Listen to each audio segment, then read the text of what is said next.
and say, "Oh, I'm tied up, baby." It's like our picks board, and you made a couple of moves over the weekend. Money moves right there. That's what I made. Money moves. Money moves. It would have been a money move for me. At this point, you would think by now I would stop picking the Atlanta Falcons to win a football game. I told you. Because the ways that they manage to lose are just every single week they find something new. Matt Stafford clutch, baby. I love Matt Stafford. I love how Todd Gurley, the way they lose as Todd Gurley scores. Unbelievable. You lose by winning. Only the Falcons can manage to lose a football game by scoring a touchdown, right? Welcome to Atlanta, baby. Wow, just unbelievable. We're going to get into all that. We have so much to get to today, man. You might as well just it's kind of like this whole we got you on Friday, Monday thing going on here. I like it, right? Yeah. It's pretty nice. Yeah, of course. And you have your show coming up at 8 o'clock tonight. Yes. Still. Where you can hear me whine about the Dallas Cowboys. Oh, yeah. And of course, we'll go over some more, just like we'll be probably doing it here in a few minutes, going over the Oklahoma State versus Iowa State game. Absolutely. That's what we're going to get into here early on. The rundown of the show looking like this. We've got Oklahoma State football reaction, which was obviously a massive win over ISU. And then takeaways, what we learned over the weekend in the NFL in Week 7. Ooh. And a little bit of World Series reaction, too. Hopefully we can get to that because Game 4 was, I don't know if I've ever seen an ending quite like Game 4. Game 5, obviously, yesterday, not quite as exciting day off today in the World Series. But Game 4 was nuts, so we'll try to get to that, too. Definitely a lot of football coming up here in the show. As Levi, it was just first of all, it was a big win. I mean, I don't want anybody to undervalue the importance of this win because this was, as we talked about all week leading in, statement time for Oklahoma State, and they made it. I mean, especially defensively, but really all the way around. And they didn't even play. The offense was good. Mm-hmm. We know it can still be so much better. That's the thing is I don't think it's limited by any means, but we are still kind of waiting for that offensive explosion, which I still believe is going to happen. You don't expect it to happen with Spencer Sanders' first game back in over a month, but I thought all the way around, I mean, Oklahoma State came to play, man, and they showed everybody that we deserve talk about being one of the top teams in the nation because we know people had so many excuses to put them at number 6. Mm-hmm. Well, they didn't play. Okay, and last week, number 5 lost. Yep. So they bumped up. It happened the week before that, too. Oh, and then the competition they have played, look at their overall records. Put together, it's not great. Yep. So there are a lot of people that said, is Oklahoma State a true number 6? Are they a true Big 12 contender? Are they for real, basically? And this whole coming into this game, into this weekend, was a chance to prove everybody, yes. And I think they did so against a fully healthy, fully efficient offense for Iowa State. But that defense, I'm telling you, man, they ran into a buzzsaw, right? They ran into a buzzsaw. That defense was amazing. And I'm going to do the thing that Tom's been saying all week. 2 great teams played, 1 great team lost. Mm-hmm. And the thing is, I'm going to say that because he is not wrong. Both Iowa State and Oklahoma State are amazing teams. And if everything should play out the way it should, Iowa State should be seeing Oklahoma State in the Big 12 title game. Because I agree with that, honestly. Those are the 2 top teams, and I honestly wish I could put Kansas State up here, but the injury to Skylar Thompson, and I feel like I say that every other day, but I have to because even though Kansas State's still looking all right, without Skylar Thompson, it's not the full package. It's just not the Chris Kleiman package that everybody should hold the 2 thumbs up and give the sign of approval. That's just not how things are going to work. But with these 2 teams, it's Matt Campbell's probably best package he's seen in a while. And this Oklahoma State squad all over will most likely be the best one we see for the next couple years. It's studded, it's packed from top to bottom, and even with Spencer Sanders having honestly a rough game, I'm going to put it as his true first game because he played about a cup's worth of downs against Tulsa, so he barely even played. So I'm not even going to acknowledge that. I'm going to say this is basically his first game. Did okay, but there's some moments where he's sitting there like, it could be better, but that's what you're supposed to expect. The man hasn't played in a month and a half. It's been kind of crazy, and you're just sitting here like, please, Spencer, we need you back. Yeah, because his okay game was even good enough to get the win, right? So it shows you that he can only go up from here, really, at this point, if he continues to play at this level. Yes, there are plenty of things he still needs to work on. I think Mike Gundy would agree with that too, and so would we. Oh, yeah, and my favorite thing that I saw from him so far was that even in the rough moments where you were looking at Spencer Sanders like, what you going to do? Instead of last year where he buckled, he actually shined in big moments, was able to help Oklahoma State control the game, not only was able to get a touchdown through the air, but also one on the ground. He was really spectacular, and even though it also comes with 2 interceptions, I think overall Spencer Sanders did okay for himself, and we know it's just going to get better from here. It's the stepping stones. That's how quarterbacks work. It's stepping stones each game. This is the first one. Now he can continue to work it all the way up. Yeah, a lot of us love to talk about Spencer like he is a 5-year veteran. And Yeah. it kind of feels like it at this point, but we all know he's still pretty young. But I'm with you. There were a lot of big moments I can take away from things that I really liked that he did. The first one, though, that stands out to me was the play he made on that bad snap, right? Mm-hmm. It was a high snap. He lost it for a minute, but able to get it right back, which first of all is not easy to do. When that ball's on the ground, we know it's shaped that way for a reason, to bounce different ways, and he was able to get it on a good bounce there. But the maturity he showed on that play alone really got me thinking, okay, that right there, as you talk about stepping stones, that's a step forward, because a younger quarterback's not going to make that play. A younger quarterback is going to fall on the ball, or it'll squirt out somewhere and he'll try to make a bad play on it, whatever. Spencer knows in that moment, okay, I'm going to take the ball, but let me not just throw it away. Let me not just try to get rid of it. I actually have time here to take a couple steps, move out, and find a receiver for a big-time gain. He's able to recover it. He finds Landon Wolf for 19 yards, and at that time, that was a big play in that sequence. It kept everything alive. It kept everything kind of back where it was on that drive, because it could have ended right there easily, and it could have gone downhill right there easily really fast. Oh, yeah. Weirdly, even though Spencer Sanders last year had some really good games, to me this might be my favorite game from him, because even though, yes, it's still rough around the edges, you've seen the potential that he has with spectacular moments where you get it to a guy like Landon Wolf, and you're sitting there, you're putting all the dots together, and you're sitting here like, how did you do that? Mm-hmm. And then you look through, it's like, well, there's only a couple quarterbacks that can do that, and Spencer Sanders is one of them. And the other thing I loved, and it's something that everybody prays for every other game, the Cowboy back got involved. Jelani Woods, Logan Carter, and whenever I saw those guys get a lot of catches, I'm sitting there like, Mike Gundy, thank you for listening. Thank you for finally putting this in, please. How about this?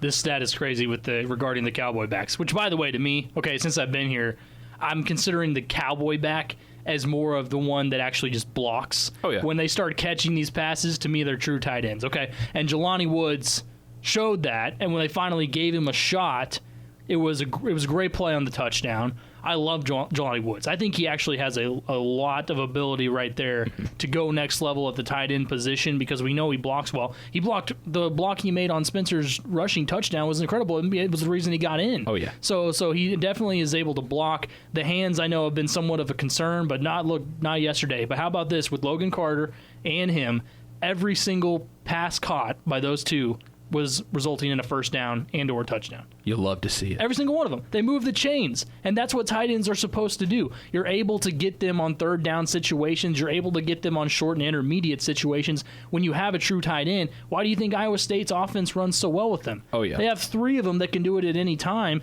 and they're always able to nitpick drives and sustain drives, and are also able to run the clock the same way with that. Tight ends, when you think about it, the running game is so good at controlling pace and controlling the clock. Oh, yeah. If you have a tight end, a good one or two, it's kind of the same way. You can just do it through the air, and oh, by the way, you have sometimes a better chance of busting one off and scoring too. So there's so much added value to when you actually utilize that position. And that's why I know since I've been here, there have been plenty of people that have been frustrated with the low to almost non-existent usage of the tight end in the Oklahoma State offense.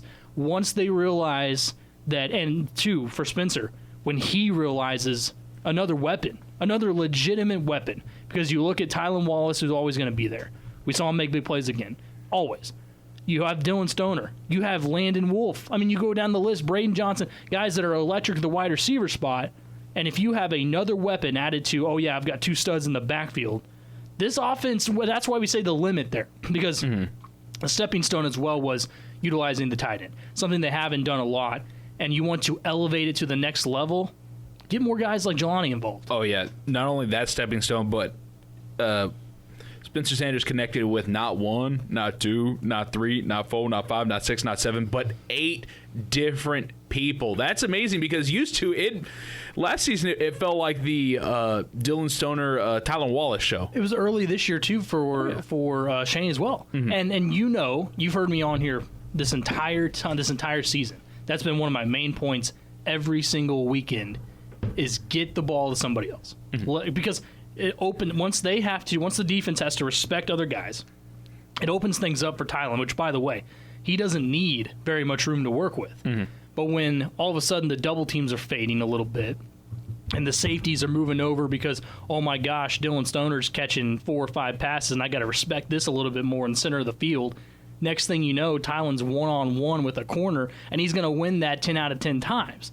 So you get him a better chance. That's why I think that once they utilized, it was Jelani, but like you said, all these other guys that are able to make plays too on third down, it's just you're literally building up for a big-time play with a guy like Tylan. Oh, yeah. It makes it so much better because now that you're having all of these guys add on, and that makes everything so much easier in the run game because now you have to put up so much pressure now on Jelani Woods, now on Tylan Wallace, now on Logan Carter, Landon Wolf, and then since you got all that pressure on those guys, that allows Chuba Hubbard to break out for 139 and 1 touchdown. That allows Spencer Sanders to go out and have a couple touchdown runs. Should have had 2, but unfortunately penalties are not a friend. True. But overall, I thought this was just a glimpse at what the Oklahoma State offense truly has to offer. Yeah, and what it could be. That's why we have to hope that it does continue to develop because this is still an evolving offense. Mm-hmm. With a guy like Spencer, it's always going to be, but as well as a guy like Spencer who has this, like you said, was his opening of the season. Mm-hmm. We were able to bring him into this game,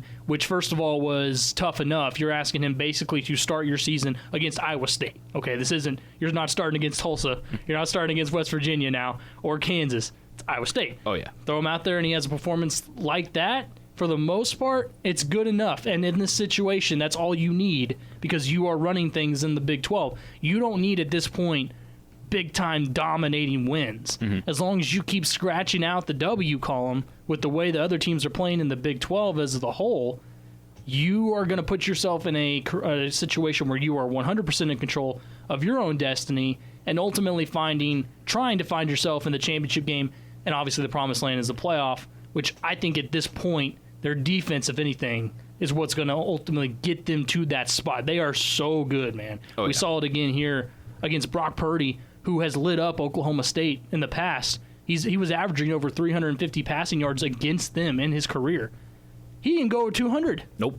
What does that tell you right there? Oh, that's amazing. And the one thing I loved, and I bet some people were frustrated with, was the run game. That's where you saw Brock Purdy go to half the time. But the smart thing that I didn't realize until it was closer towards the end of the game and I had Tom just kind of like pointing over my back a little bit, it was like they're letting him run so that way he's not going to slice you up in the pass game. And I was like, that's actually kind of genius. Mm-hmm. You'd rather get hit in the run game where they have to still stay in. If they stay in bounds, I mean, that's still ruining their clock and most likely not going to get the first down because you have great D linemen and then great linebackers that'll stop Purdy in his place. And then Breece Hall was the thing everybody's like, okay, really, Breece Hall for going for a 185 and a touchdown. But, I mean, you stopped the tight ends the majority of the time. Charlie Kolar still had 54 yards. But besides that, I mean, tight ends weren't there very much. And we circled them coming in because we knew that where the production was going to come from Iowa State is like it always has been right there with the tight ends in Matt Campbell's system. Mm-hmm. When you see them taken away, and guess what? Charlie Kolar, 5 catches, 54 yards. You take that all day. As long as there's no touchdown, I mean, it's really not. You to me, eliminated the tight ends. Now, I do want to say this about Spencer before we hit our break. I thought pretty much everything, as I said, was good.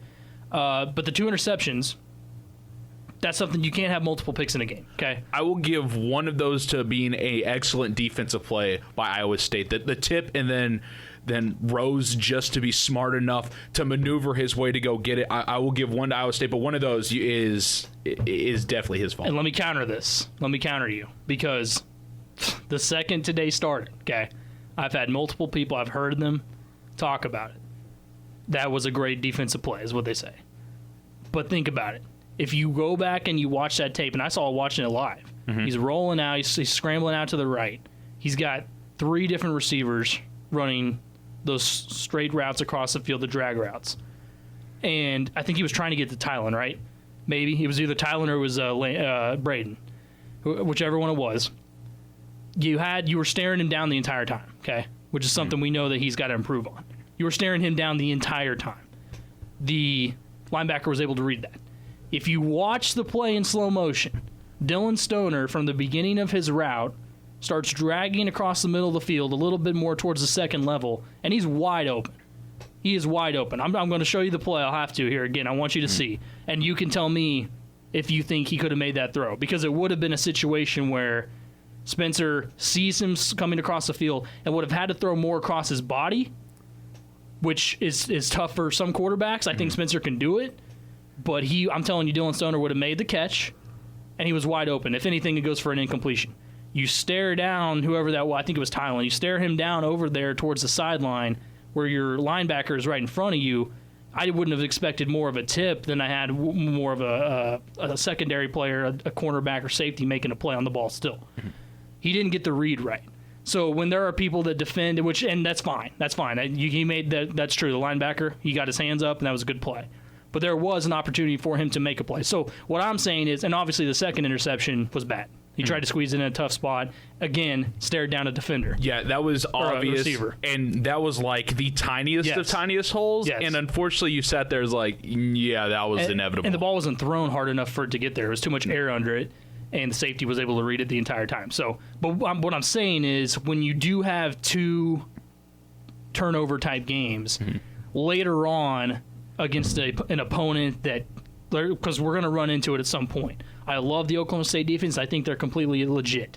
But there is going to be more of a shootout later on down the line with some of these Big 12 offenses. Oh, yeah, well, that's just the Big 12. That's the nature of the beast. You could have the best offense, like OU. They have some really great they had a really great offense last season, but it's just the nature of the beast where it's always going to be a shootout. It's just the nature of the beast. Right, and when that is the case, down the line, when you have 2 turnovers in a game, we're looking at, okay, especially if they start turning into points, that has to be fixed. And it just comes with better decision making. Now, if they're tough turnovers and then they're maybe not all Spencer's fault, they bounce off of hands or whatever, that's one thing. But that's where he has to improve to me. But overall, coming in, there wasn't rust as much as we expected. There were some mechanics that were questionable early, but that's understandable.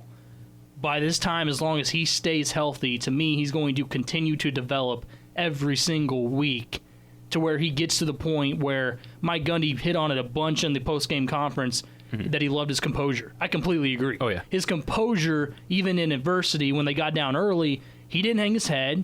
He didn't make a ton of bad throws. He was consistent with his legs, and he was moving out of the pocket and making plays and being smart about it for the most part. So that right there, I saw that, and when I talked to you about the play on the high snap, the maturity is getting there to me for Spencer for such a young age. Right. Give it overall for me, his performance, I think it's a solid, I almost want to say a solid B. Even with the interceptions, he's had enough things to make up for it. It almost, even with those bad plays, make up for it enough to where you forgot about him for half a second. I had him at a B- actually, so it is right around there. I'm with you. There's level for improvement, and when he does get to that next level, which I think is going to happen this season, and it very well could against Texas. This is going to be a real. If you match an offense that can go down and score a lot of points in a game, okay, and is humming a little bit, the defense is going to make stops. Oh, yeah.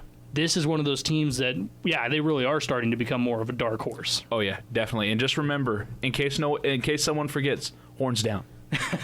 Always. I don't even care. That's the weakest thing in college football that they made that flag, right? Now that you do that. Give me all the flags you want, horns down. If I'm Tylen Wallace, during my 3rd touchdown, I'm doing it every single time. Oh, yeah, just give me one real quick, take the flag, and then do it again. Or horns down, baby. I like it. Do it when you're up by like 28, just horns down. Right in their face, please. Yes, sir. When we come back, we will get into a little bit more breakdown of the OSU football. Their win on Saturday. Obviously, the defense, we'll talk more about that. It was fantastic again. They showed up big time. A couple more plays I noticed on the offense, too, that really stood out to me and showed why this team has a legitimate chance to be a top 10 team the rest of the season. We'll get into all that, of course, later on, too. NFL breakdown. The Cowboys are a hot mess. A lot of interesting storylines coming out of them. The Chiefs scrounge out a win even though they barely played any offense. And a couple more games from yesterday. Last night's game, Sunday Night Football, was incredible. And, of course, we have a game tonight. Talk about all that still to come. You can call till your voice is running out, but I can't hear you now. I can't hear you now. I'm somewhere far away where you can't bring me down, so I can't hear you now. I can't hear you now. Yeah. Welcome back. Afternoon Sports Drive, Triple Play Sports Radio Network. Patrick Wheeler and Levi Peckinpah. Getting it going here on this Monday, this really nasty weather Monday. It's nasty outside. It's terrible. And the thing is, it's supposed to go, some people have been saying it's supposed to go till Wednesday. From what I've seen, it's supposed to go till Thursday. Ugh. It's going to turn into ice, and I'm fine with snow, but don't give me ice, man. The good news, though, it's supposed to be gone by Saturday. That's all that matters. It's all that matters. It's gone by the time it's Texas time. There you go. Yeah. By the time it's Horns down time. If it horns down time, tell me why you don't. Is it, you not want a night game because you don't want to do? Tell me the night game thing. Here's my thoughts with the night game, and I know you're saying that because you saw that on Twitter. Yeah, but I also know you told me before that you're fine with it. And I'm like, why? I hate night games. For one thing, I think people are all right with it because you get to go see it and everything like that. Well, for people like work media people, it's a nightmare because that means for at least like a guy like me who's going to be doing the Orange Nation Game Time show, which is, during the game right here on the Triple Play Sports Radio Network, sponsored by Brown's Bottle Shop. Wow, you got it all in. GMC. I got to. I got to. Professional. Yeah, I mean, why not? What a pro. But think about it. For like me, if it's a 6:30, 7:30 kick, I'm not getting out of here till like 10:30, 11:30. Okay. So that is the primary reason. I get that. Plus, think about it. For other people who are doing the media, because you have post-game stuff, you have to write up articles. Some people may not be done till 1, 2 o'clock. Nobody thinks about that.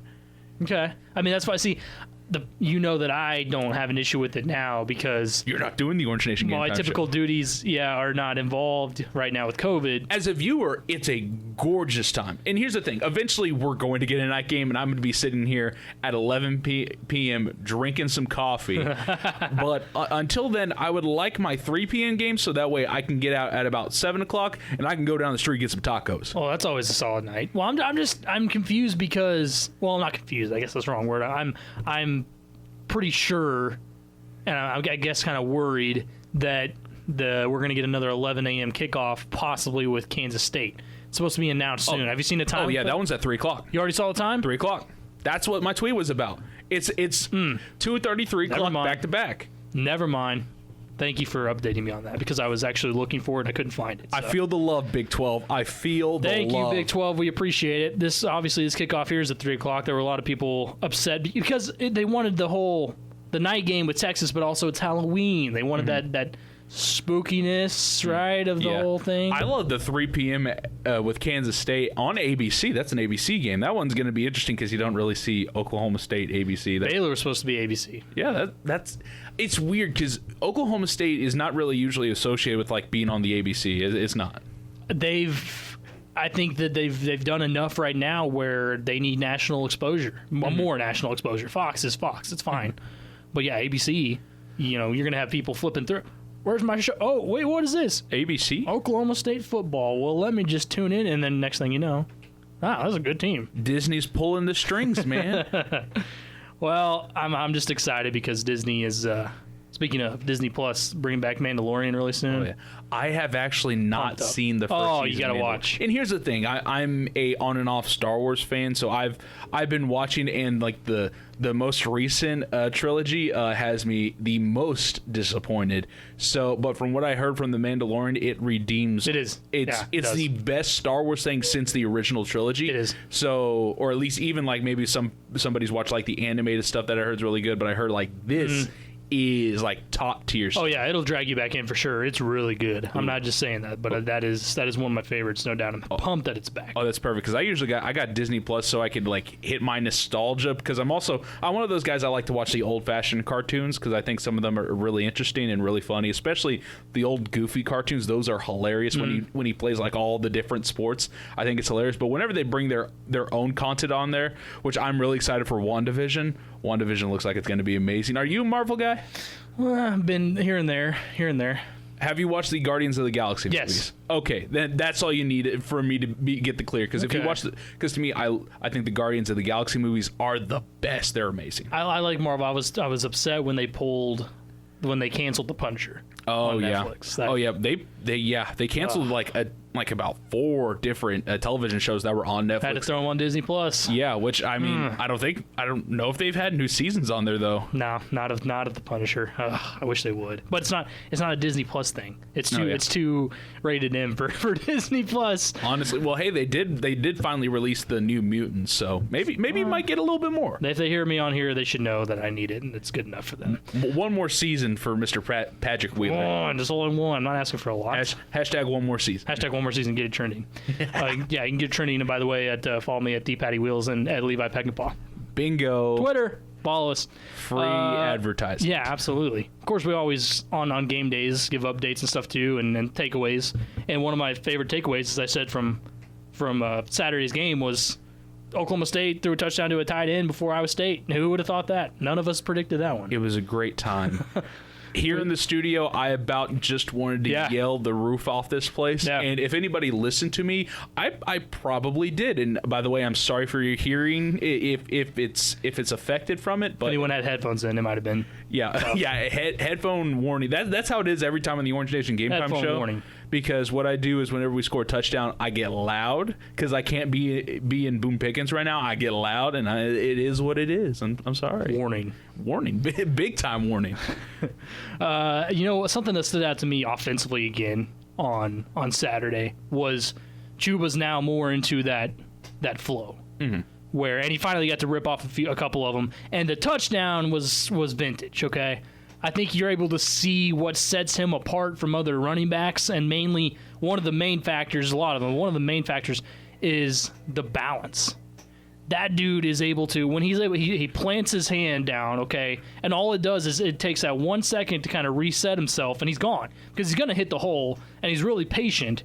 But even when he gets tripped up a little bit, if he can maintain his balance like that, which we saw last year all the time, it was tough to actually get him down.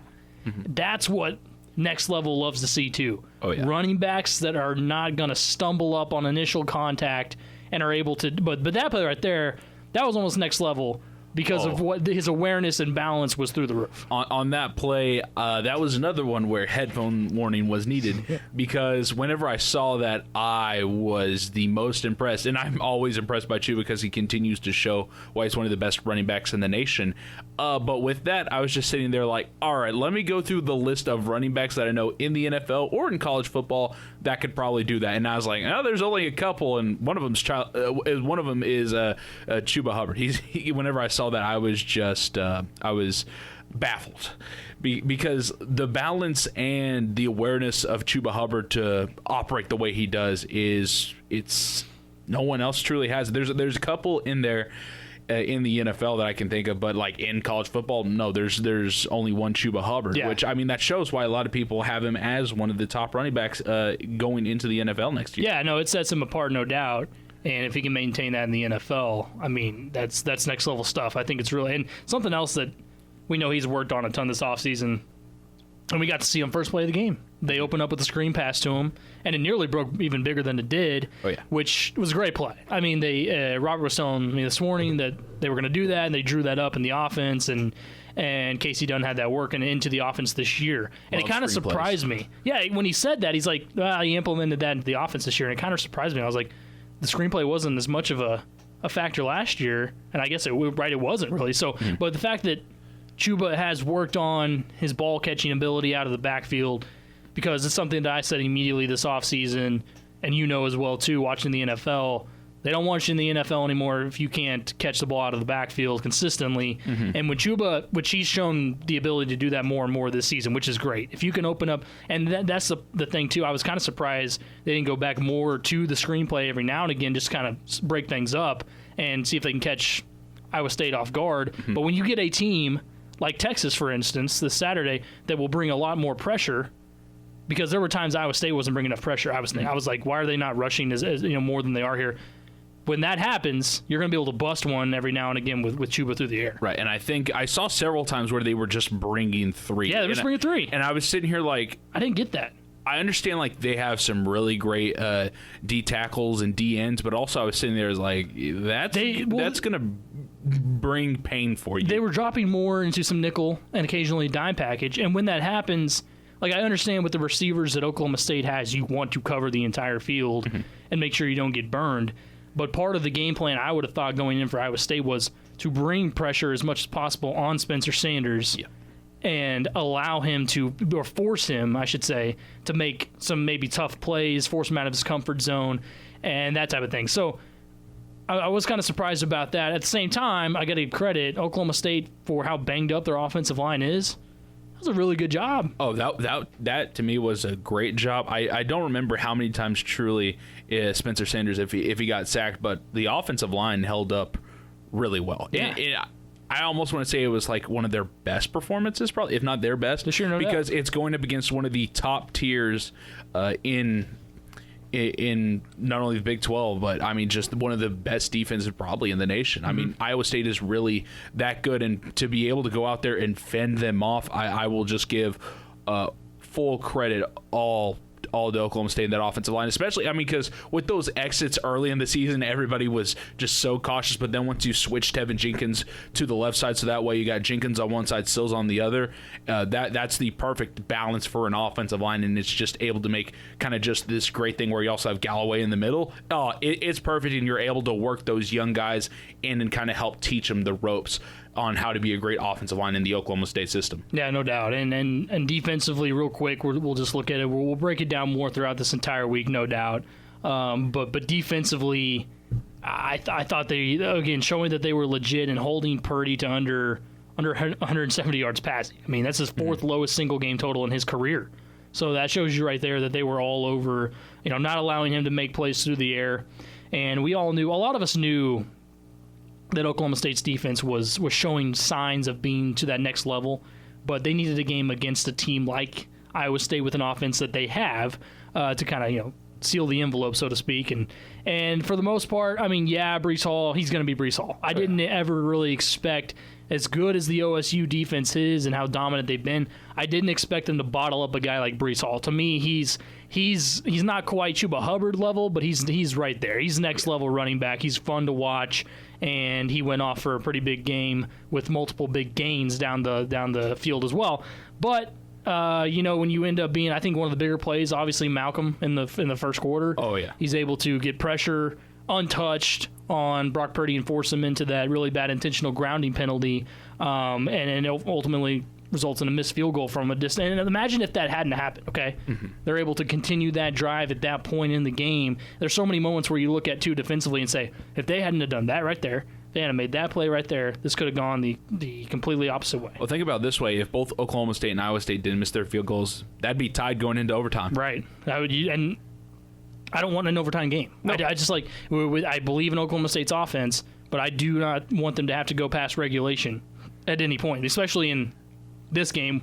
You're already asking a lot of Spencer Sanders. How about, hey, man, can you get us an overtime win? Yeah, exactly. The college football gods went like this. They licked their finger, put it up in the air, felt the wind, and just said, not this time, Iowa State. Not this time. They really did. I think it was big time. That play stood out to me, no doubt. Obviously, Trace Ford was a monster.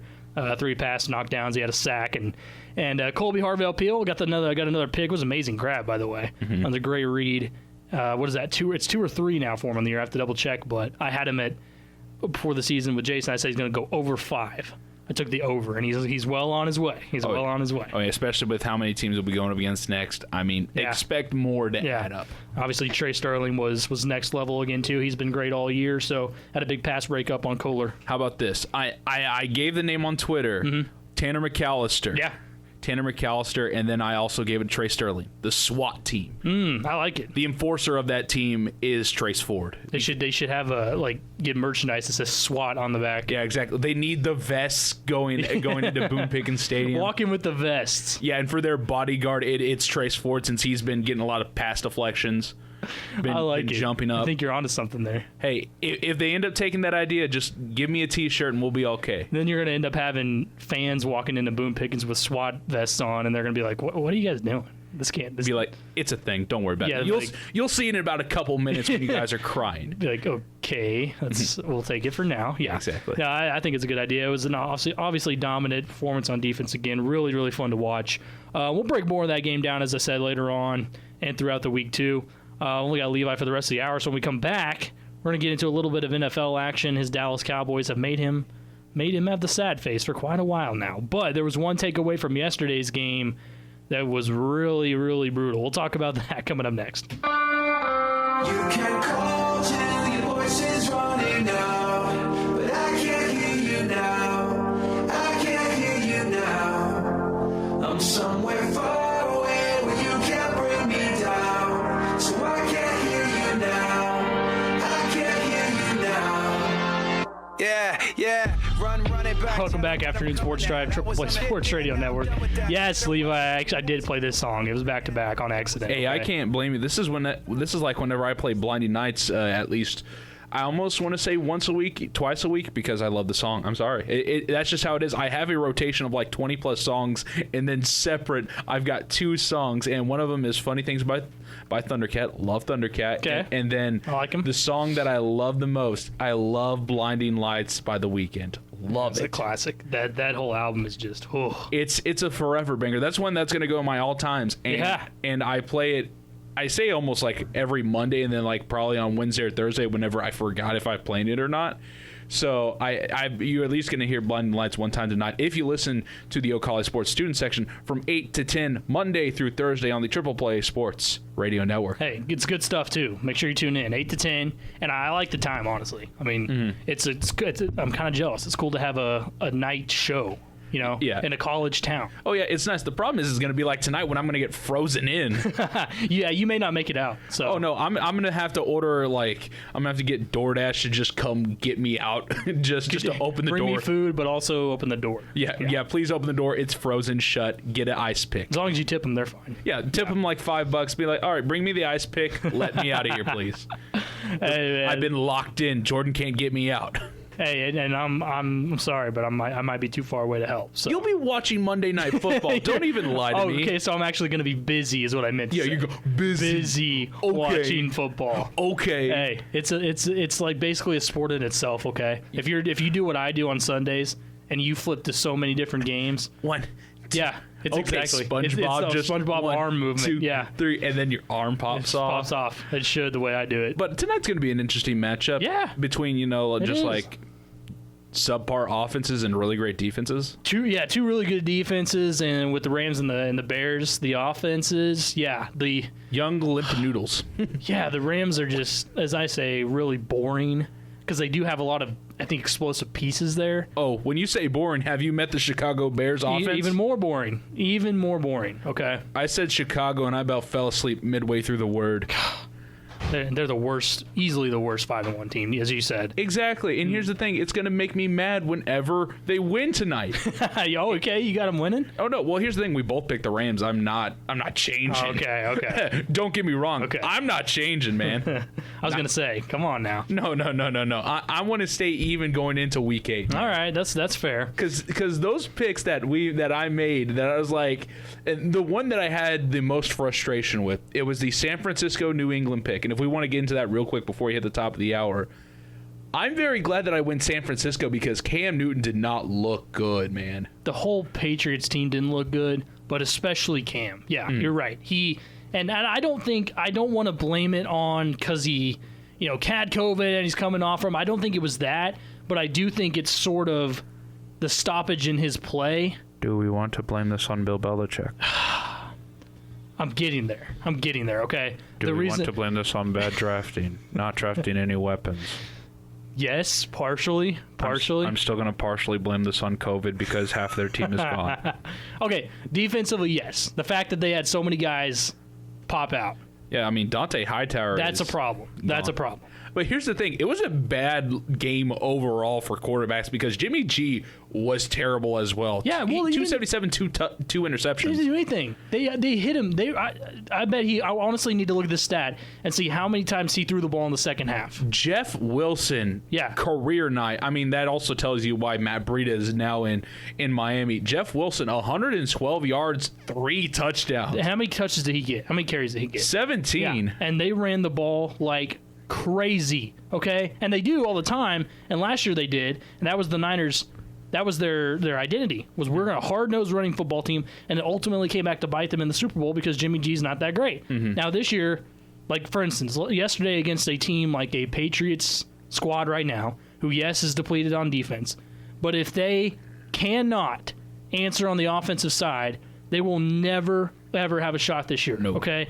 But the problem is, as I said too, yes, the wide receivers are extremely thin, and even the ones that they have are not getting open. Oh, yeah. Brandon Ayuk only had 6 receptions. Thank goodness it's for 115 yards. Yeah, I mean, well, against that defense. Yeah, Brandon Ayuk, Deebo Samuel. George Kittle was able to get open a little, but it's like, it's not They didn't even need him. Yeah, they didn't need him with the way the run game was going. But Jimmy G, I mean, you need to be able to get these guys in the end zone. That's the thing.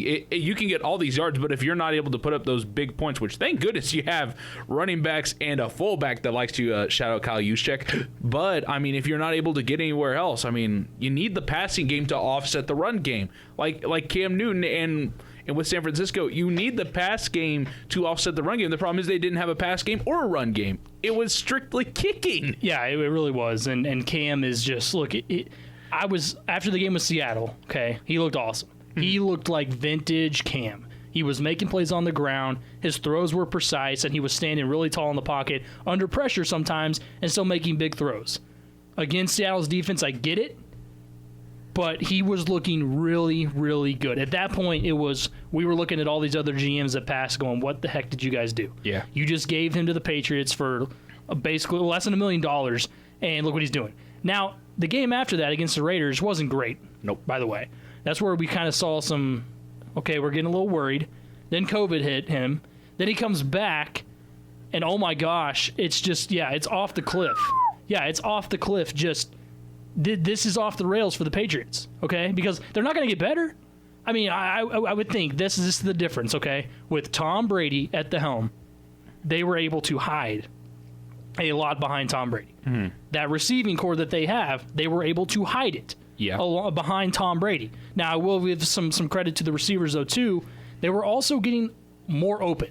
And with the same thing with, for instance, last year, Tom Brady and Julian Edelman were that offense besides the run game, okay? And their connection was so good that they were able to sustain them. We knew it wasn't going to win them a Super Bowl, but they were able to sustain them, okay?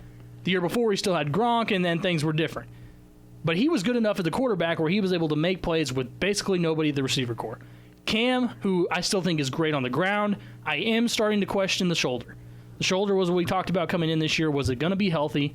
We saw yesterday. I just don't know if it is. When he's throwing for under 100 yards and 3 interceptions, okay, and they were bad. Like, they're bad interceptions. You don't see Cam make those throws. And it's like, what is going on? Yeah. But the entire Patriots offense, man, yeah, they're stale. You put them up against anybody. Think about where they went from. They were a team you never wanted to face, ever. You knew going in for a lot of games it was automatic win, every single time. And the defense was a part of that last couple of years too. But this year, you put virtually any team.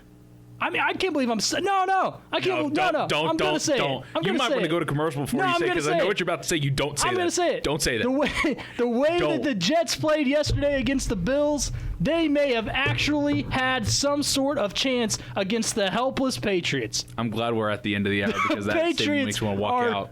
Garbage. They are so bad. The Jets are next level bad, but the way that the Patriots played yesterday, if Cam Newton threw for 98 yards against the Jets defense, and the way they played the Bills and Josh Allen, he didn't throw a touchdown against them. They may have found a way to beat them. That's how bad they are. I can't believe I'm saying it because I preached the Patriots were going to take over this year. I said that in the offseason, my first day in this building. I came on with Jordan Keene and the rest of them, and Jason and Jordan Bishop, and I said, Patriots are going to win the division. You watch, and that was even without Cam Newton. They're going to win the division and find a way. Now look at them. Have turned into such a disaster of a team. And I can't believe it's happened under Bill Belichick. It's like you said, is he being exposed at this point? Was it all Tom Brady? I think that's what the questions we're asking, right, at this point? I mean, I know we got to go to a break, and we are. But I'm telling you, they disappointed the hell out of me this entire season. And yesterday was icing on the cake right there. Yeah. Terrible. The Jets thing about just... I about wanted to do the thing when Max Kellerman was talking about how Kawhi Leonard was better than Kobe, and both Jay Williams and Stephen A. had to walk it off.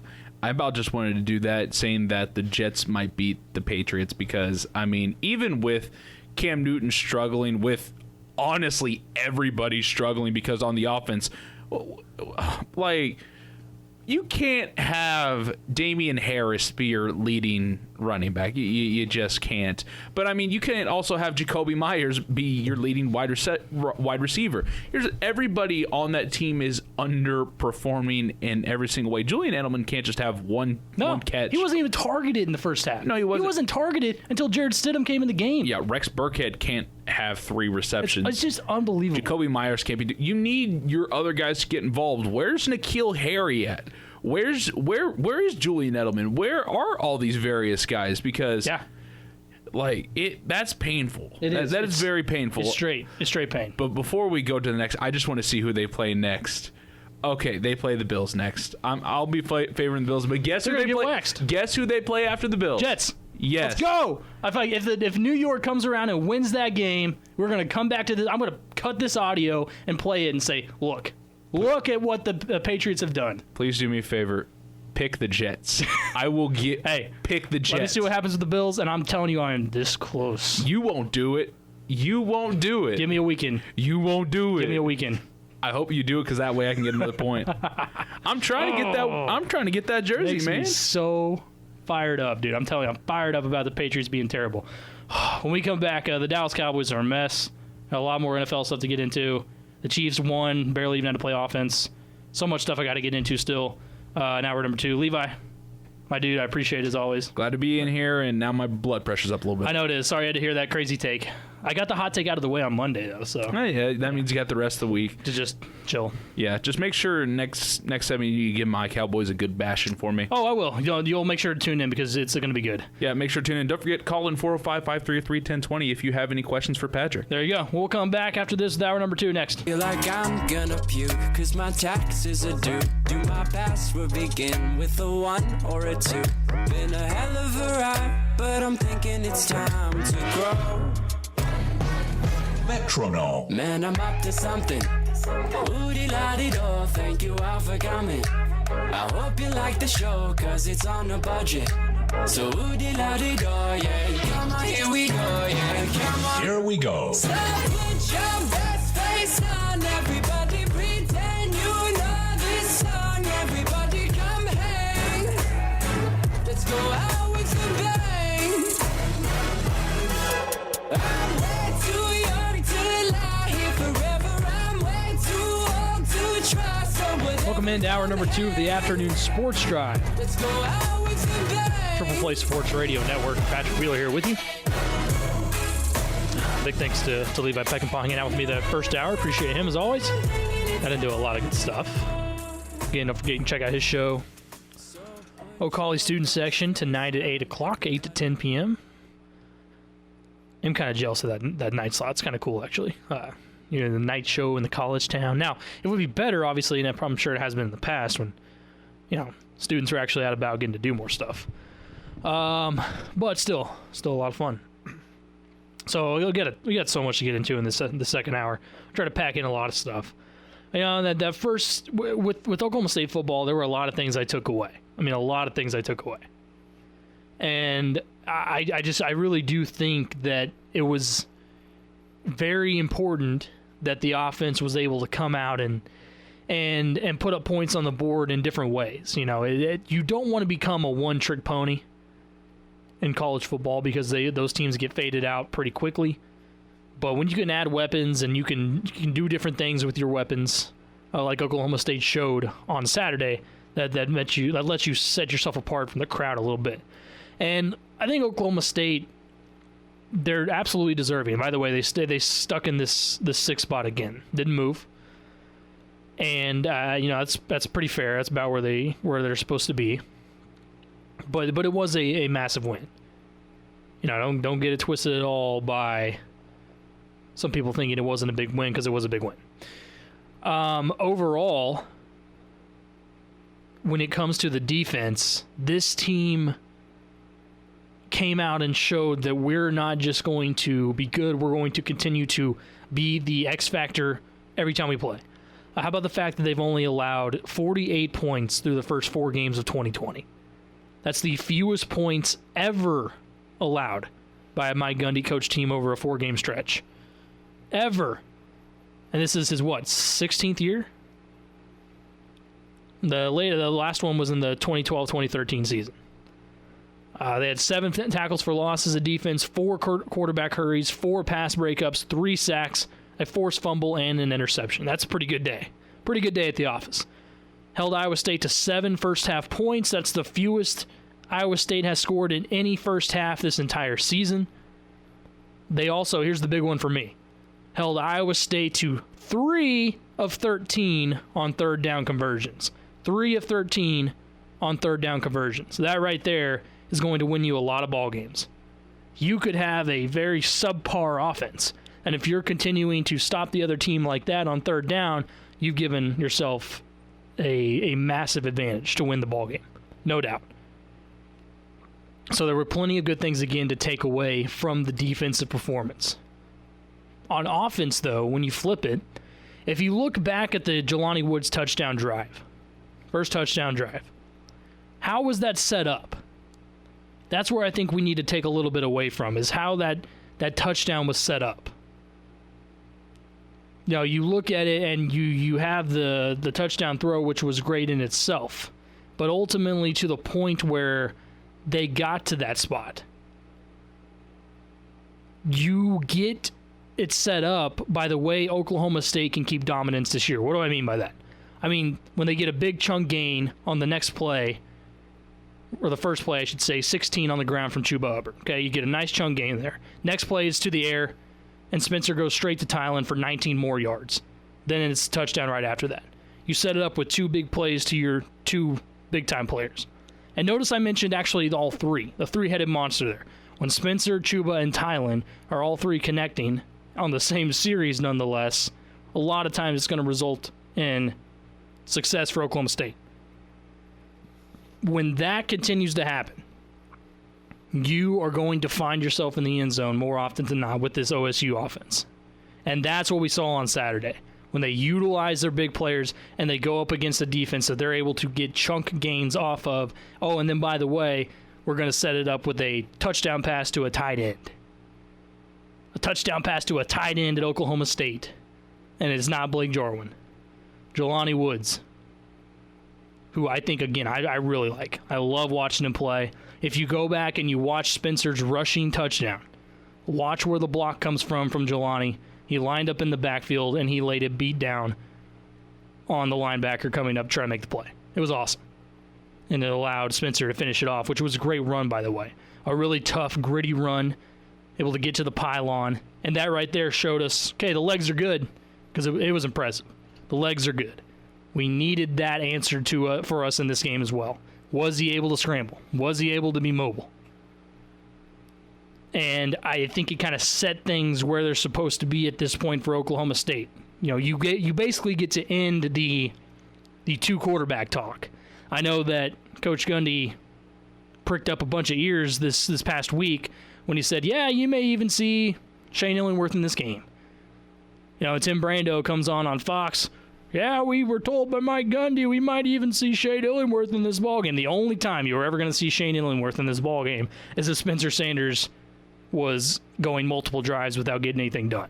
They were going to pull the trigger, but he proved that wasn't the case, and I think it was big time, especially after he threw that first interception, which I know, I showed Levi the video again, and he tells me it would have been too tough of a play for Spencer to make when I'm talking about throwing it to Dylan Stoner, who I thought was wide open, which he was, but he thinks it would have been too tough of a throw for him. Maybe so, but I still think it was there. Either way, he was able to bounce back from it, and that showed us that he's not hanging his head, and his composure was great all game, which, again, is something that Gundy talked about multiple times, brought it up a lot.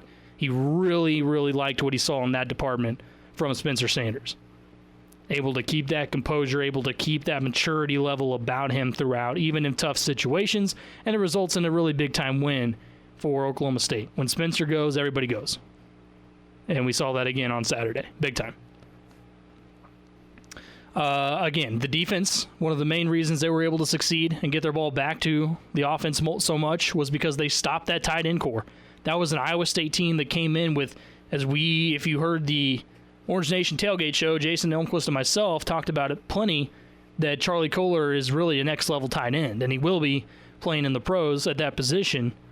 But when you shut him down, 5 catches for 54 yards, I think it was, that's shutting him down, believe it or not. That is shutting him down. And they did a really good job of that. The fact was there were no touchdowns given up to tight ends.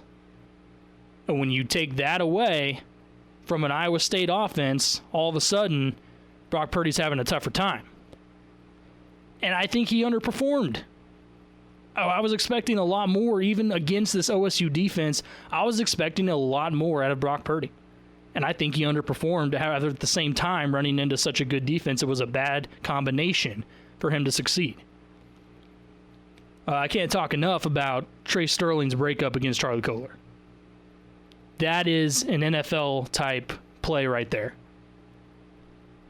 Able to, first of all, cover a guy who's not easy to cover and then make a play on the ball in a tough situation like that, in a crucial situation. Yeah, that's next-level stuff. Trace Ford, I said, was incredible again. And then Brendan Presley. How about his play on special teams? Gets down the field and downs the punt inside the 1-yard line. It was a really, really great heads-up athletic play. And Mike Gundy talked about him today, said he's going to end up making some big plays in the next 4 years on the football field for OSU. That's no doubt. That is no doubt. I'm kind of looking through some of the individual guys I thought had obviously good games. Now, Chuba, I think, yes, the touchdown was great, and he showed awesome balance, but throughout the rest of the game, he ran downhill, and that looked really good. For the most part, it was still patient, but it was a downhill type of running, and that looked more like what we were used to. And when he's able to do more of that and kind of get into this flow, which he is right now, we all know how it started off. He had a 100-yard game at the beginning of the season, and everyone was like, oh my gosh, Chuba Hubbard, what's going on with him? Like I think he bounced back pretty quickly. I don't even know if he really had to bounce back. He did look there were some things you wanted to see improve from him mechanic-wise, but you knew that was going to get fixed pretty quickly. We'd never see that as being a sustained problem for Chuba Hubbard at that position. So he had a really good game. I think he's definitely part of the engine that drives this Oklahoma State team, and overall this was a big-time win in a spot where OSU needed to show a lot of people at Iowa State.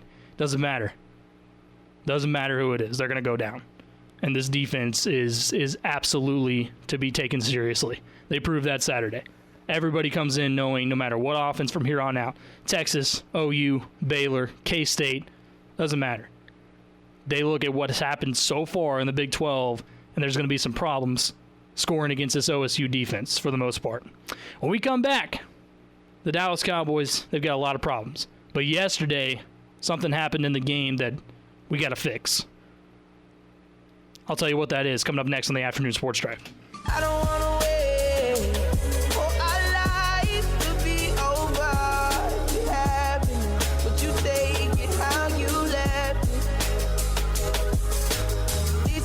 Welcome back, Afternoon Sports Drive, Triple Play Sports Radio Network. Patrick Wheeler and Levi Peckinpah won't go away. Hey, no, I gotta stay. I heard Dallas Cowboys, and that's the automatic summon for me. Just for full disclosure, he came running back in the studio. It was like, Hey, wait a minute. No, I'm just kidding. No, what happened is I realized, oh goodness, because for some reason the dumb part of me said, you know what you need this year to make your life even extra harder? 2 jobs. And so I have... Or 3 or 4. Or 3 or 4, why not? I mean, Swiss Army knife. I always liked that nickname for myself, and now it's here to bite me in the butt.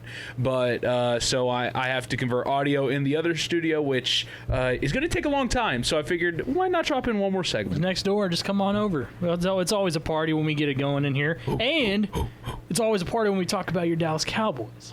That's a party that I don't want to be That's a party where you stand in the corner and you just kind of watch everyone else. That's a party that gets busted by your parents at 5 a.m. That's a better one, yeah. And Jerry Jones is the only one having a good time. You know what it is? It's the party where everything's going really, really well. Everyone's having a good time. You're about to get away with it. The cops haven't been called. Everything's good. The neighbors haven't complained. The parents, it's just, you're just about to send everybody home. And the parents walk in. What are you doing in my house? It's that type of party. Because it all started with the Cowboys. That's how it started this season. We got these weapons, and we're going to score a ton of points, and we're going to cash in on offense in the offseason, and everything's looking really good. And then Dak happened. And then since his injury, which I told you, and I said last week the same thing, I really believe, because you asked me the question, said, do you think that Dak's injury is the cause of everything that's happening? And we mentioned when the report came out last week about the dysfunction in the locker room. And I did say that, yes, I think it led to that, no doubt. And it all started with Zeke getting in his head. And a part of that was him already, but seeing that Dak wasn't back there, okay, it affected Zeke the most. Even more so than any wide receiver. Mm-hmm. And then it just trickled down from there. Now, the coaching staff, when they don't have a firm grasp on their team, like is the case here in Dallas, okay, Mike McCarthy doesn't have a firm grasp on this team.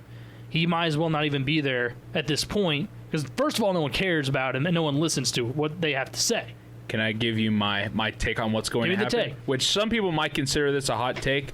I think by the end of the season, Mike McCarthy's fired. Yeah, I questioned that earlier as well. I think to you even, is it fair to put him on the hot seat at this moment? And I'll compare it like this. Well, I'll take it in 2 different directions. I'll compare it to Cleveland. I know comparing Dallas to Cleveland, but think about it. Cleveland realized Freddie Kitchens last year wasn't the fit, fired him. Now you got Kevin Stefanski, who's doing wonderful there. Mm-hmm. And Mike McCarthy's basically in the same situation where it looks like he is extremely incompetent and doesn't know what he's doing. He should get the boot. And comparing it to a different Texas team, the Texas Longhorns. Tom Herman is a guy that is at a place that it claims to have this high prestige about itself that if you're not getting the job right within the next couple of years, which honestly for Tom Herman, if he's not getting it right and say he loses to Oklahoma State, job's on the line. That's what it needs to be for Dallas. If you say that you are the Dallas Cowboys, if you say you are America's team and you have this prestige about you, then fire him. Have that will about yourself of, if we're truly the America's team, if we're truly one of the best teams in the nation instead of one of the most overhyped teams in the nation, you fire Mike McCarthy. Honestly, and this might be another one, because the only key to success that I saw was Dak Prescott when he was with Amanda Kellen Moore, and he's the only one still there. He might be the next head coach. I completely agree with you almost on that one because he was still there with Jason Garrett and was kind of making things click a little bit, right? Yeah. So, yeah, but the problem is with Dallas is they don't want to be now in this merry-go-round of coaches where you bring in someone like Mike McCarthy, and he was supposed to be the savior. You know, he had been out of football, claimed that he was going to change the way he went about things. Obviously not the case. Find a coach that doesn't lie. There you go. Yeah, I mean, and then because this dude's still out of touch when he was out of touch in Green Bay, and everybody was blaming Aaron Rodgers. Mm-hmm, I know. Everybody blamed Aaron Rodgers, yeah. And yet guess who's still in Green Bay and actually looks like one of the best quarterbacks in the league? Spoiler alert, exactly. It's not Mike McCarthy still coaching. Aaron Rodgers is still in Green Bay and looks amazing. That's why this is almost worst case scenario, because not only are you out of quarterback, and to add insult to injury now, backup, but might be backup. Yeah. Ben DiNucci. Oh my gosh, I don't even know who that was. But the coach okay, you're thinking that he was supposed to be the one to maybe hold it all together in this situation. Because I know you never prepare for someone like Dak to go down with a season-ending injury. But you bring in a guy like Mike McCarthy with the hope that if it does happen, he's going to be able to right the ship. Mm-hmm. And especially in an NFC East that is still completely wide open and winnable, even with not being that good at all. Mm-hmm. So he sees that as this is, if I'm Jerry Jones, I'm thinking, out of everything I did to bring him in this year, okay, I was really confident about it. I made sure everybody understood that this was for sure the right move. I thought about it with different coaches, but he was the one. Well, they don't want to become, like you said, the next Cleveland Browns, where now they're having to go in next year, which they may still do, but have to go in next year and say, maybe this is the one. Yeah. And then maybe next year, again, we're sitting here at the same time, maybe this is the one. Well, hopefully, if they start doing that with coaches, don't do that with quarterbacks, please. Sign Dak Prescott to all the money. And yes, I do mean all of the money. Before he comes back, should the Cowboys go after Ryan Fitzpatrick? Should they try to make a move and kick it? And I know Andy Dalton got hurt and he might even be back next week, but it's highly unlikely because it's concussion. But kick him to the curb and bring in Ryan Fitzpatrick. Do they even have hopes of salvaging this season in the NFC East? I'm trying to think if you want to keep a draft pick or not. That's my hope. If it's a low draft pick, yes. If it's a high one, don't even touch it. Mm-hmm. But because I'm afraid like that would just waste Ryan Fitzpatrick's career. That'd be like because Miami's about wanting to put him out the pasture. That would be the full shotgun blast right there, and that's nothing that I would want for Ryan Fitzpatrick. I would rather him get traded to Chicago and actually make that offense relevant. Okay. That's what I would like to see. I don't want to see him come here because I'm afraid of what this offense will do to him. So the Bears are going to say, let's try another quarterback here. I mean, here's the thing, though. Out of all those, I trust Ryan Fitzpatrick the most. You know what? I'm with you. And I still hate for what happened to him. I really do, because I knew it was going to happen. But at this point, to see how disappointed he really was, blindside. Ugh. Tell me, Fitz Magic to Allen Robinson kind of sounds like a great combo. But get him another receiver. Fitzpatrick to the Glitch Graham. And I mean, Jimmy Graham's been looking better this season. Yeah, I'll give him that. To Anthony Miller, maybe you finally have Anthony Miller have a breakout season. Fitzpatrick to CeeDee Lamb, Amari Cooper, Michael Gallup. I mean... Yeah, that's going to be like first touchdown after 3 interceptions, 27 sacks. Well, it could be, and especially at this point in the season, if they were to get him, we know usually when he starts falling apart. Yeah. So maybe he comes to Dallas and starts falling apart. Yeah, the first words from Fitzpatrick, if he gets out the plane and lands in Dallas, is going to be, my back, because he's already sacked. Well, I was going to say, bottom line, I don't think that offensive line is going to really protect anybody at this point. You could bring Tom Brady back there. Oh. You could put Aaron Rodgers, Patrick Mahomes. Yeah. You could put anybody. But whenever you and me could probably go out there and be a better offensive line, no, it doesn't matter. Well, this was something you sent me earlier today, and I actually really liked it. With Dan Orlovsky and Ryan Clark on ESPN on Get Up. And they were talking about something that happened yesterday, obviously, was Andy Dalton getting out with the concussion, and the hit he took was just next level dirty. I mean, it was it was just awful. I'm watching it live, and I see the replay, and that was the most obvious, blatant targeting I may have ever seen in football from John Bostic, the Washington football team defender. But this is what they had to say about it. We're going to take a listen to what they had to say, and then we'll talk about it, because I think they make some good points here. Moment this season for the Cowboys, in a season full of embarrassing moments. Like, you can whoop me on the scoreboard because you're better than me all you want. You will not punk me. You will not punk my teammates. Do not tell me you have my back. Show me. Andy Dalton gets that hit, and then everybody just does nothing. Like, they should be attacking John Bostic.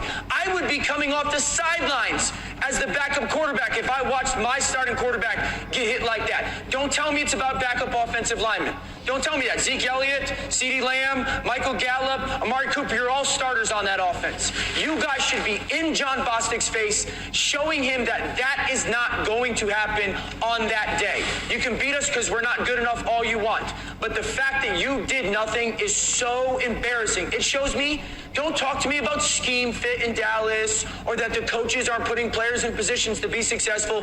RC, you know this, and Rex, you know this. Football is one of those sports that at the end of the day, you got to check yourself in the mirror and you got to answer the question, did you do enough that day in your heart, like physically tough enough? Did you show up? And the Cowboys, in that moment, you chose not to show up, and that's embarrassing. Brotherhood, family, all of those things that we find synonymous with football, they don't exist in Dallas. Those aren't things that the Dallas Cowboys believe in. All of the unwritten rules of being a football brother, they didn't get that book. They didn't have that conversations. They didn't have those dinners that draw you closer to your teammate that says, you know what, man, no matter what, no matter how football goes, I have your back. And Dan is exactly right. There were many fights that happened on the field for the Pittsburgh Steelers that everybody was involved in, and most of the time you didn't even know why the hell you were fighting. You knew that Ike was throwing hands, you knew that Casey was throwing hands, and you knew that if you didn't get in the screen at some point, if you weren't on the film at some point, that was something that was going to have to be discussed, not only with the players involved, but with yourself, because you were going to have to check yourself and says, how much does this man next to me mean? But when you put a team of individuals together that are 52 individuals that care about the star and that care about the stardom, but they're held together with duct tape and gorilla glue by one person, and that person is gone, this is what happens. They are absolutely right. If that is Dak Prescott, all hell breaks loose on the Dallas Cowboys sideline. But they don't connect to Andy Dalton. They don't connect to Mike McCarthy. They don't connect to what's going on in Dallas at all. Everyone is out there for themselves, for their 90 million, for their 100 million, or for their 600,000. It doesn't matter. It's not about the logo on the helmet or even the names on the back of those jerseys. It's about the name on the checks. I think that's the really good point at the end there. And what I saw when this happened, okay, because Bostic hits him, and like I said, it's at the neck, it's at the head, and he's clearly aiming. Okay, Andy Dalton is in the middle of a slide. By the way, per NFL rule, he's down at that point when he begins his slide. So if you're the defender, you know not to do that. And there's a lot of times in the NFL and college, especially college, I think sometimes the refs are too quick with the targeting calls. Now, sometimes they're warranted, but sometimes they're bang-bang plays, and when you're a defender, you can't help that at certain points. Now, this one is completely different, okay? When you lead with your head and your shoulder into a sliding, by the way, quarterback, who we already know in the NFL can't be touched, that's just, you're out of your mind dumb at that point. You know that's an issue. You can't do that. So, with that being the case, I fully expect him to be fined. He should be suspended for multiple games. I wouldn't mind if they kicked him out of the league at this point. Maybe for this year. Just get him. I mean, what he did, he could have ended Andy Dalton's career. Okay, Andy Dalton is now in concussion protocol, and he might not play next week. But he could have ended the dude's career. That was next level stupid. But the thing they're talking about there is also something I noticed immediately. Go ahead. Here's what the update, at least it was, from Adam Schefter about 8 hours ago. Okay. After being ejected Sunday, Washington linebacker John Bostic is not expected to be suspended for his hit on Dallas quarterback Andy Dalton. Yeah, I don't get it. What warrants a suspension on the field in the NFL anymore? It took Myles Garrett ripping his helmet off and smacking Rudolph over the head with it to get a suspension. That right there is endangering a dude's life. I mean, he went through his head and his neck. That's not saying too much. That's exactly what happened. Yeah. Okay, but the problem was that they took away from this, is what I was saying, which I saw as well. The Cowboys didn't defend it. They didn't go after him. It was like, okay, it happened, and we're just going to make sure he's okay. We're not going to retaliate. If that were Dak Prescott and someone hit him as viciously in the head and the neck and took him out of the game for it, you don't think hothead Ezekiel Elliott and hothead Amari Cooper wouldn't have taken the head off of John Bostic? It's on site. It's on site, and the entire team should have been on site. The coaching staff should have been. This was completely unacceptable, the way that the Cowboys didn't react. Okay, I'm never someone that's just going to say, oh my gosh, we need to have a fight. But you can't do that to your quarterback ever. You see linemen get upset a lot of times when their quarterback is hit a bit late. Well, that was one of the most egregious head-on-head hits, targeting, hunting hits I've ever seen in my life, and there was no response. And to me, it does show exactly what they were talking about. Yeah. That there's a lack of brotherhood. There's a lack of desire to be a team. Because as they said, and as you well know too, Levi, football is played for every other man. Mm-hmm. Play for the next man up. And you have your guys back, and especially your quarterback. I don't care if it's your second string. I don't care if it's DiNucci, and you don't even know where the guy came from. If that happens to him, you back him up. But that, to me, shows me right there exactly what you were talking about with me earlier, the trickle-down effect of how little everybody cares in the Dallas organization, because I think they checked out the second Dak Prescott got carted off that field. Oh, yeah. They didn't give Andy Dalton a chance. No, not even the chance. And here's the thing. Some people could also say, like, oh, maybe it's for when all these other guys have been going. I was like, yeah, you could say that, because before Dak Prescott, there have been so many players for Dallas that have went out, whether it's from Blake Jarwin to Sean Lee to LVE to other players on the offensive line. But Dak Prescott is the heart and soul of this team. There's no ifs, ands, or buts about it, because whenever he left, so did the will for a lot of these guys, because you're having to put more pressure. You're having to then, because how bad the NFC East is, everybody's still pointing, no, you can be the guys. But here's the thing, they don't care anymore. They're playing for the dollar. They're not playing for each other. It reminded me of the Kiko Alonso hit when he was with the Dolphins. On Joe Flacco? Yes. That was almost about as bad as I've seen. Okay, and that was really bad. The difference, though, between that and, again, people, it's Joe Flacco. But when that happened, it looked like every single person on the Baltimore Ravens sideline was about to just end Kiko Alonso. And the reason, I think that a team like that would have done it even for a backup, but that's a franchise QB. I really am, and you know it. If this were Dak, we'd be sitting here talking today about the brawl that took place afterwards, because Zeke and Amari are throwing hands at the entire team. We'd be talking about why John Bostic is having surgery on a face imprint, or a fist imprint on his face. These guys, football players, and we've seen it from Dallas too, they want to fight.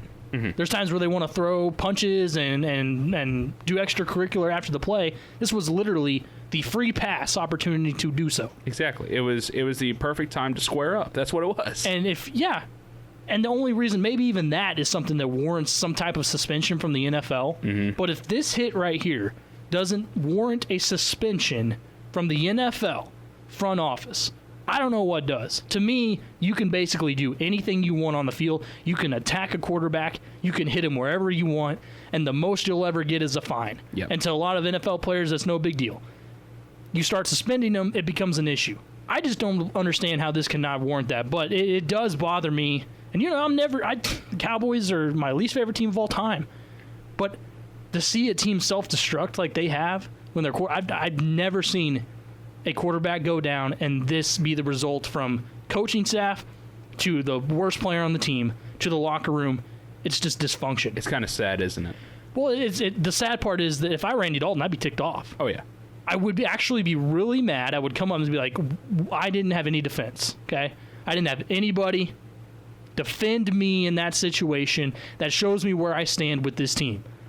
And he probably had this whole inkling of, okay, they don't really believe in me anyways. I'm kind of seeing that on the field. Everybody, and you saw it too. Anytime you watch Cowboys football right now, the players just look unenthusiastic. They look sluggish. They don't look interested. And it's like the Dan was talking about and Ryan was talking about. They're playing for the check at the end of the day. And when you do get to that point, good luck having any success. Yeah. With the Cowboys team, with the offense that they have, minus Andy Dalton, okay? Because I still think Zeke's really talented. And the receivers are through the roof talented. And if you can't get something done with that offense in that division, I really am starting to wonder what in the world's going on. Mm-hmm. Yeah, it's truly a terrible thing that's going on there in Dallas, and I do feel sorry for Andy Dalton. And I'll even say what we were talking about while the quote was going, that because of this play, and it's not even Andy Dalton's fault, that this might ruin his career, because with how bad the dysfunction is, where they blame it all? They'll most likely go quarterback first. That's how it usually works in almost any frustrating situation. And because of how terrible everything is, I mean, all this blame should be going on every single player and Mike McCarthy because of how everything. You most likely just also want to point the finger at Jerry Jones, but a lot of flack will probably go to Andy Dalton, and he's going to have a hard time getting a second job after this. And I feel sorry for the man. Yeah. No, McCarthy has to have. This was his point. This was his chance to get a tight grip on this team. That's what I said last week, is that he needed to get everybody into the locker room, out of the media, and say, let's hash it all out. And maybe he did. We never heard about it. But if he did, it didn't work. Yeah. He needs to get everybody and say, let's hash it out. Let's get it out there. And from this point on, we do things my way. You put the foot down as the coach. At the same time, keep your respect to your players. His players don't respect Mike McCarthy.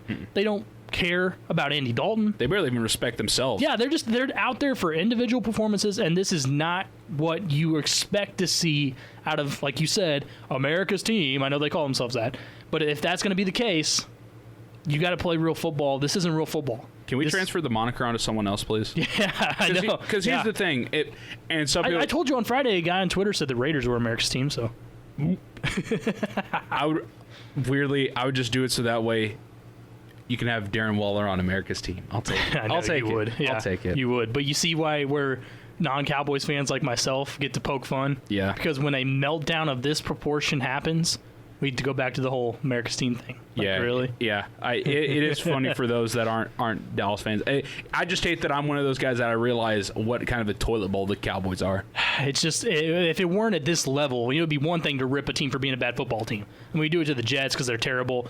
Do it to Washington, and they beat the Cowboys. To the Giants, to the Browns when they're bad, the Bengals. Go down the list of bad football teams, and they deserve it. But when you're this level meltdown, and we're seeing at such a rapid pace against a team that they should beat, they shouldn't have gone close down to the wire with Giants, and they shouldn't have lost to Washington. That's when you're going to start getting this talk about we need an overhaul. Yeah, exactly. And Big D. But one thing, congratulations to Ron Rivera. Yes. Glad you brought that up. Oh yeah, last set of therapy, little chemotherapy, and now done with everything. I saw the video ringing the bell. How cool is that? So happy, and I guess the good news for them capitalizing on that with the dub. He beat the Cowboys, and the next day beats cancer. Yeah, exactly. Whoa.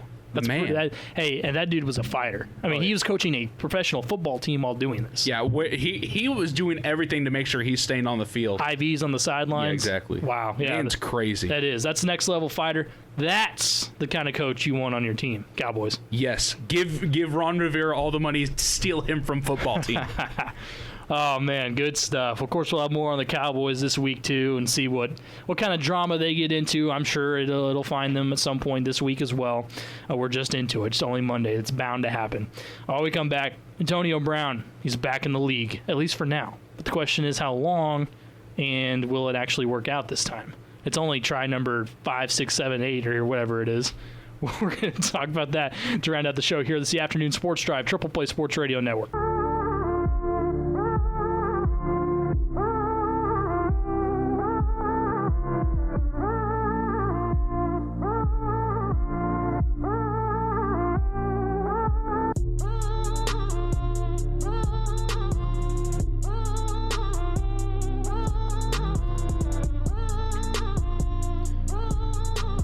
Afternoon Sports Drive, Triple Play Sports Radio Network. Patrick Wheeler hanging out. We get ready to round out the show on this Monday. If you're in the Stillwater area or central Oklahoma area, really, just wherever you are around this area, hope you're good and still got power and warm and all this, because it's about to get nasty out there. So hunker down for the evening. And, of course, you can listen to the Afternoon Sports Drive. Finish it up. Don't forget, you can always listen on the app. Okay, so if you're nowhere near a radio station, throw on that app, stream us. It's completely free to download. Triple Play Sports Radio. Search it on the App Store, the Google Play Store. Completely free, and you can hear any show of ours that we have on live any time of the day there. So, I'm going to actually have to get into the Chiefs' reaction tomorrow. I know I didn't even get to the Chiefs today. That's how loaded up we were with everything. But we'll get to that tomorrow with some different people. And it was such a blowout. There's only a few really big points to hit. The other topic I really wanted to get to was because on Friday we were doing our NFL Picks show, and I don't know, about 30 minutes to an hour after we got off air, good news where Antonio Brown is now going. There was initial talk to where the Seattle Seahawks were the front runners. They were going to grab him and pair him with Russell Wilson, which scared a lot of people. You threw him on there with DK Metcalf and Tyler Lockett, who, by the way, went nuts last night. Another game I'll have to get to tomorrow. But you throw them in there, or him in there with that receiver core and Russell Wilson, that's just really, really scary. However, where's the next scariest place he probably could have landed for receivers? Probably the Tampa Bay Buccaneers. We find out he's going to be a Buc. And Tom Brady, we all know he got in one game last season with Tom Brady and the Patriots before he was dumped off. And if you remember, the report comes out, well, Tom Brady, he was not happy that the Patriots got rid of Antonio Brown once the sexual assault allegations came out against him. So he gets a chance to come back in the league in Week 9. His suspension is up in Week 9. And this was also a team with the Buccaneers that head coach Bruce Arians said, hey, we're not interested. Like, he doesn't fit here. It's basically what he said this season. That we don't really need him. And it wasn't even a consideration to go get him. So what changed? What changed in the Tampa Bay Buccaneers front office and coaching staff there? How about the fact that they have the greatest quarterback to ever play running the show? Because I think that Bruce Arians wants to run the show, and in some aspects he does. He kind of made that clear this season when Tom Brady played really rough, actually, in the first game of the year against the Saints. And he comes back and goes, yeah, Tom Brady threw a bad interception, and he knew better. Or the other night on Thursday Night Football when he thinks he had another down and he didn't, yeah, Tom should have known that. So you get the criticism and people are like, Bruce Arians is different than Bill Belichick, and he's running everything, and he's not afraid to call even the greatest player maybe to ever do it out. But let's not get it twisted. At this point, Tom Brady made the call, and he went to Bruce Arians and he said, here's what's going to happen. We're going to get Antonio Brown. I don't know if if he had to do a ton of convincing to make this happen, but he did make sure this was going to happen. And it did. The question is, can Antonio Brown actually stay in an organization this time? Obviously, he had the issues with the Steelers, right? He kept calling out Juju, and they got in the problems there. Then with the Raiders, remember he was gonna retire because he couldn't find the right helmet, wasn't allowed to use the helmet he wanted. It was these stupid little things. Went to the Patriots dumped him, he calls them out afterwards, says he's retiring, and then he comes back. So the dude is obviously, and if you watch any of the Hard Knocks with the Raiders, he's mentally unstable. He's clearly mentally unstable. But Tom Brady, the reason why I think this can work, because I've seen a lot of people immediately run to, he'll be there for a game, he'll be there for 2 games, and that'll be it. He won't last a season. And that take was correct last year. But this year, when he clears suspension, the reason why it might just work, and the reason why I'm going to buy into it, is because of Tom Brady. When Antonio Brown came to the Patriots, Tom Brady let him come into his house. He basically made it a safe place for him, and it was Daddy Brady was going to make sure everything was okay for little Antonio Brown. So he brings that same mindset in here to Tampa Bay. Oh, and by the way, in case you needed a little bit more incentive, how about the fact that we have 2 other really good receivers? Our running game has come alive. Oh, and just to add a little extra on top, our defense is next level. The Bucs defense is stopping everybody at this point.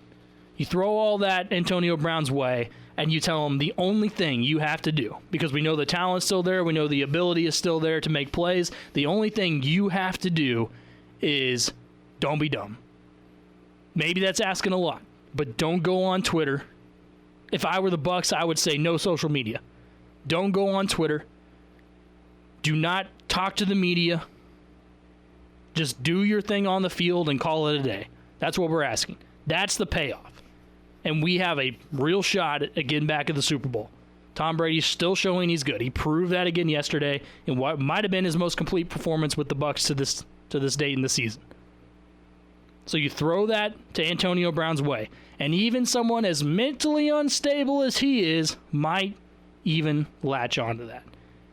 Tom Brady could be the great equalizer in this story. I don't think you can necessarily ever get Antonio Brown back to where he was mentally in prime with the Steelers, but I think you can try to get on that path if Tom Brady's in the picture. Even if this were Russell Wilson, I'm not sure I would buy into it. But the fact that Brady was a part of Antonio Brown's story for at least one game last year, and he let him into the house, and he took care of him, and he made it a safe spot, and he guaranteed success, Antonio Brown doesn't forget that. And that's the pitch that Tom Brady made to Bruce Arians. He told Bruce, look, I can do it. I can take care of him. I can make sure he doesn't do this. I can make sure he doesn't screw us in the media or social media. And that's why it's going to work out. People are going to call me crazy because I'm giving props to Antonio Brown for possibly making something work. But I think it's going to work out. This receiver core is crazy dangerous. Crazy dangerous. Chris Godwin, Mike Evans, and Antonio Brown. With Tom Brady playing like he is. Ugh. And the defense? My goodness. By the way, Tom Brady passed Drew Brees yesterday for the most touchdowns thrown in the NFL. He's now got 559. The GOAT does it again. He even ran for one. Old man Tom Brady even ran for one. It's a fun time to be a Buccaneer. It's a fun time to be a Bucs fan, and it may just be a fun time to be Antonio Brown. Much more coming up this week. Make sure you're staying tuned to the Afternoon Sports Drive here on the Triple Play Sports Radio Network. I'm Patrick Wheeler. We're back here tomorrow at 3 o'clock. Everybody stay safe out there. Stay warm. We'll see you then.